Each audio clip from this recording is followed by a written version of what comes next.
Nogtans, vers 44, het hulle vermetel gehandel om op die top van die berg te klim. Maar die verbondsark van Jahwe en Moses het nie uit die laar gewyk nie. Wat was weg? Die verbond was weg en die verbondmiddelaar was nie daar nie. Die verbondsark is nie daar nie en die middelaar van die verbond is nie daar nie. Maar hulle is daar.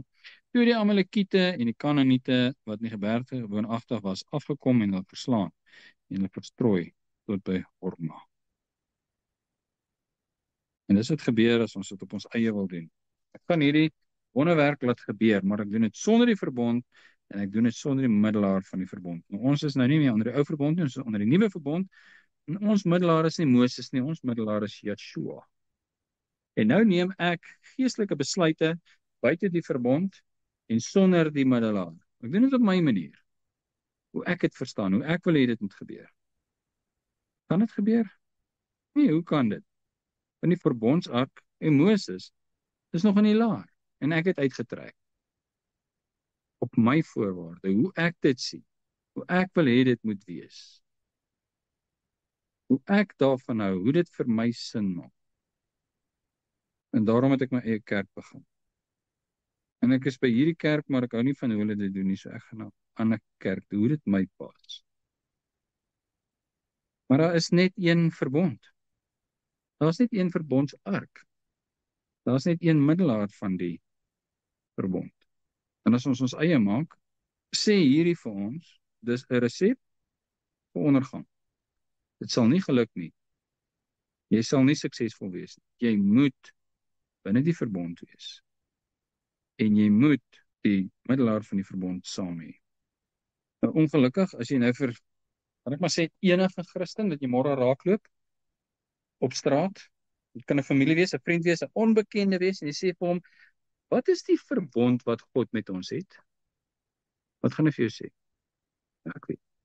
As jy 'n dominee voorkeer en jy sê vir hom, wat is die verbond wat ons met God het? Wat gaan hy vir jou sê? Ek weet. Hy het 'n verbond met die kerk, weet ek, en maar ek is onseker. Nee. Paus. En jy loop 'n pastoor raak en jy sê vir hom, wat 'n verbond het ons met God? Wat is die verbond? Dit gaan oor die redding van ons siel. En wat nog? Nee, dis maar al.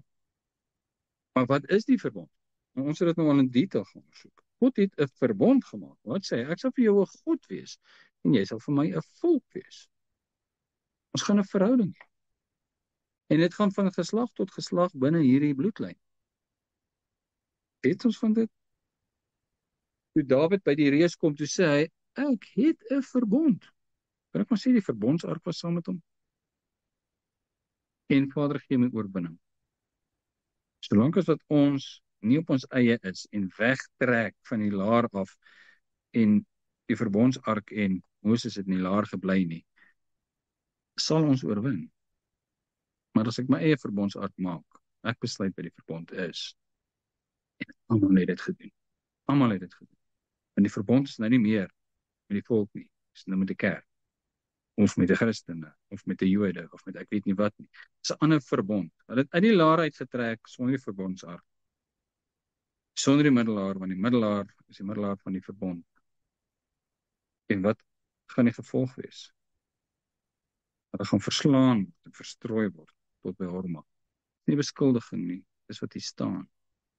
Ons kan nie van die verbond maak wat ons wil nie. Ek kan nie my eie verbondsark maak en sê, nou goed, as daai ene nou nie laar moet bly, dan maak ek my eie ene. Maak my eie verbond met God. Kan ek dit doen? Ek kan nie. Hy maak 'n verbond met my. Ek aanvaar dit of ek verwerp dit, maar dis die enigste verbond.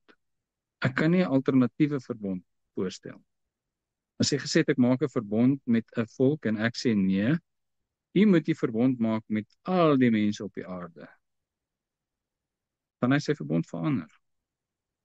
Ek gaan nie eens hoor nie, ek moet ignoreer. Dit nie bestaan nie. En dis wat ek gesien het hier uit hierdie mense wat hom probeer voorskryf.